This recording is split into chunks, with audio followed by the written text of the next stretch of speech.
This is a monument put here to recall that once upon a time Stalag XXB Marienburg was at this location. This was a prisoner of war camp that held up to 33,000 POWs, mainly British and French. I'll just read you what the sign says here to start off with. A German prisoner of war camp, Stalag Marienburg, Wielbark 20B, for 33,000 non-commissioned officers and privates of various nationalities, was located at this place during World War II in memory of those who died and those who survived from the inhabitants of Malbork. And so this camp was set up originally at Recklinghausen, but I think that was considered to be too far to the west, so it was then set up here. In all honesty, that probably wasn't such a good idea, because the main prisoners who were brought here initially were Polish. Now, this was East Prussia here.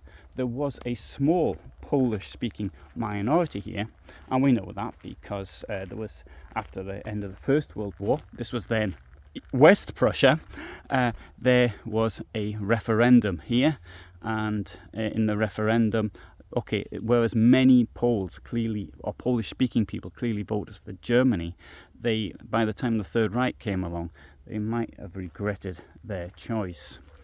That's number one. The second thing is, to actually get to the Poland itself was not very far.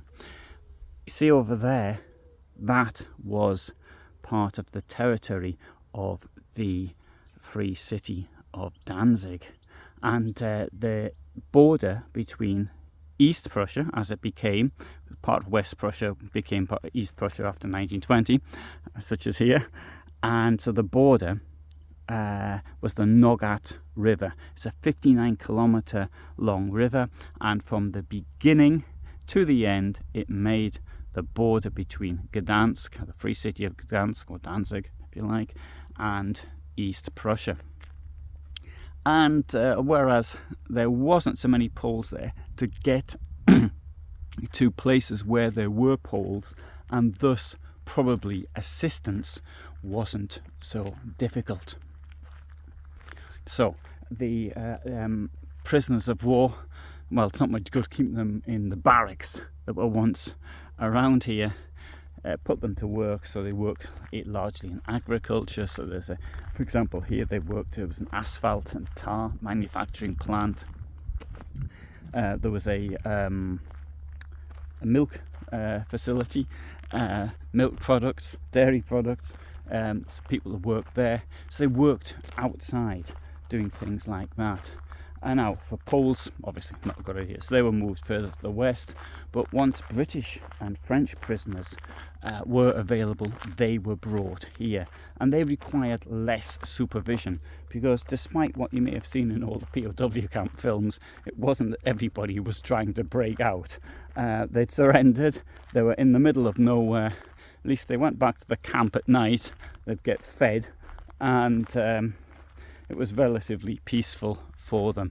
There was a hardcore group of people who kept trying to escape, but this is probably no more than 1 or 2%. This is one of the myths of history. Everybody wanted to get out, but they weren't all trying to get out. So the Marienburg, there was another 20, Marienburg 20A was at Torun, renamed Torn. Now that was in Poland. It was part of the territory ceded back to Poland by Germany at the end of the First World War. So the POWs there were kept in parts of the former fortification of the POW camp. Now today we can see what we've got here is a large cemetery. So I presume that what happened was there was this big patch of vacant land, and so the city authorities in 1946, 47, 48, or maybe a bit later, decided to put a cemetery here. The cemetery itself is quite large.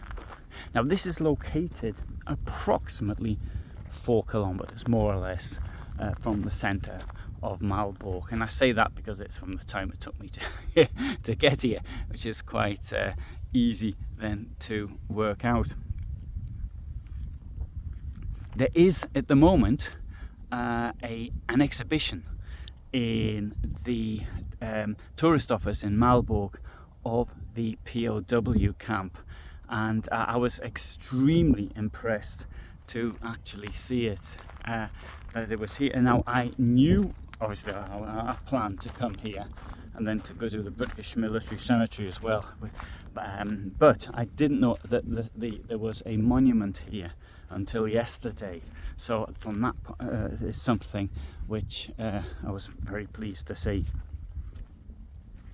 Now in January 1945 the Soviets broke through and the camp was evacuated, and thus started the terrible march out of here, which even though I don't think it's fair to call it a death march as it was for the prisoners of concentration camps, even for the Soviet POWs, it was very, very difficult for even the Western prisoners as well, and they suffered enormously, and some of them didn't actually make it. They were very, very weak.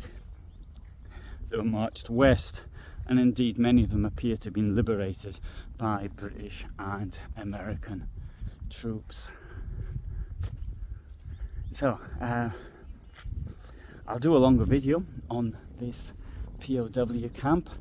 There's not a great deal actually written about it. I don't have any books, and online's not a great deal either. I've had a look at the archival materials. Thinking of all the people who were in here, one comes across people whose parents or grandparents or family were here, but not a huge amount of information. As you can see, as is the case just about everywhere, there's nothing left now. So on this trip, this is my second POW camp, and the other one I went to, Stalag 324, was a much different place. And at least here there were barracks. It took a long time for the barracks here to be built and to have the proper hygiene facilities and things of that nature, but eventually it was done. But 324, where Soviet prisoners were kept, this was near Ostrowenka, Ostrov-Mazowiecka, more than Ostrowenka really, and that was pretty horrendous. Anyway, I'll put a link to that video somewhere as well. But this is me here in near Malbork. Malbork, incidentally, is an absolutely amazing place to visit because of the castle. It's one of the largest castles in Europe, and look, it's a sort of iconic scene of Poland when you look at the Malbork castle from the other side of the Nogat River. So thanks for watching. Hope you found it interesting. I'll see if I can do a longer video, but I'm not certain I'll roll that much. I do have some photographs that I got from the from the town city authorities here, so it'd be nice to use them in a video. All the same. All the best from me. Bye for now.